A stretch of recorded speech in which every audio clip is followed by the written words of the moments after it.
안녕하세요. 오늘은 큐리엘의 사회지식 영역 이론에 대해 배워보겠습니다. 저는 가정교육과 정일출입니다. 수업의 순서는 다음과 같습니다. 먼저 콜버그 학파로서 튜리엘이 콜버그의 사상을 어떻게 이어받았는지 알아보고 사회적 지식 영역이 무엇인지 배워볼 것입니다. 그리고 이 사회적 지식 영역 중 도덕과 사회적 인습이 어떻게 구분되는지를 알아본 후 마지막으로 튜리엘의 사상적 평가에 대해 이야기하겠습니다. 이 수업을 다 보신 분들은 사회적 영역 중 도덕적 영역과 사회인습적 영역을 구분할 수 있게 되실 겁니다. 그럼 이제 콜버그 학파로서 튜리엘이 콜버그의 이론을 어떻게 이어받았는지 알아볼까요? 그 전에 콜버그의 도덕성 발달 단계에 대해 간단히 짚고 넘어가겠습니다. 콜버그는 아동의 도덕이 인습 이전 수준, 인습 수준, 인습 이후 수준으로 발달한다고 봤습니다. 여기서 인습이란 이전부터 전해 내려오는 습관으로 그 사회 특유의 합의된 행동 규범을 의미합니다. 예를 들어 법이나 동양에서의 장유유서 사상 같은 것이 있겠죠? 여기서 우리는 콜버그가 도덕적 사고와 인습적 사고가 서로 관련이 있다고 생각한 것을 추론할 수 있습니다. 튜리엘은 피아제에서 콜버그까지 이어진 개념인 인지, 구성주의 발달을 계속 계승해 자신의 사상을 펼쳤습니다. 여기서 구성주의란 경험으로부터 지식을 구성해 나가는 것을 의미하고 튜리엘은 아동이 지식을 스스로 구성한다고 주장하며 아동을 능동적인 존재로 인식했습니다. 튜리엘은 도덕과 사회적 인습이 서로 관련 있다고 주장한 콜버그를 비판하면서 사회 지식 영역 이론을 설명했습니다. 튜리엘은 도덕과 사회적 인습은 서로 관련될 수 없으며 초기 단계부터 구별되어 각자의 독립된 발달 노선을 갖는다고 이야기했습니다. 자, 그러면 튜리엘이 주장한 사회적 지식 영역에 대해 알아볼까요? 앞서 튜리엘은 피아제와 콜버그의 인지라는 개념을 계승했다고 설명해 드렸죠.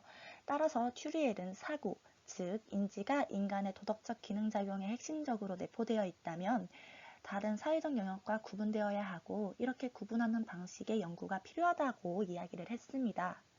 또한 그는 수학, 물리학, 심리학은 서로 구별되며 각각 영역의 특질을 모르면 그에 관한 사고를 할 수 없는 것처럼 규정적 기초 없이는 도덕성 연구를 할 수 없다고 주장했습니다.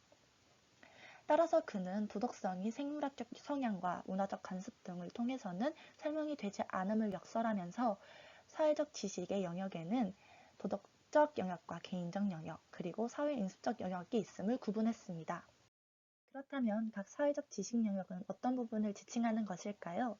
먼저 도덕적 영역은 복지, 정의, 권리 등에 대한 실질적인 고려를 의미합니다. 다음으로 사회인습적 영역은 한 집단이나 집합체의 전통이나 공통 관습을 의미하며 마지막으로 개인적 영역은 개인적 선택과 권한 등의 자율성 영역을 의미합니다. 우리는 이 세 가지 영역 중 도덕적 영역과 사회인습적 영역을 잘 구분하지 못한 채 살아갑니다. 하지만 튜리엘은 이 두 영역은 명확하게 구분된다고 합니다. 그럼 어떻게 구분되는지 알아볼까요? 먼저 도덕성은 절대적, 의무적, 비개인적, 보편적으로 적용될 수 있는 일련의 규범적 요구사항으로 사회적 합의나 동의의 결과가 아니라서 사회적 인습과는 구분이 되는 개념입니다. 따라서 사회 구조 및 제도와는 독립적으로 표현됩니다. 여성 할례와 같이 실제 사회에서는 널리 행해지나 도덕적으로 잘못된 행동들이 많이 존재하죠. 슈리엘은 이러한 부분에서 도덕성이 사회 인습과는 구별된다고 이야기하며 오히려 도덕성이 사회 구조와 제도의 평가 요소가 된다고 했습니다.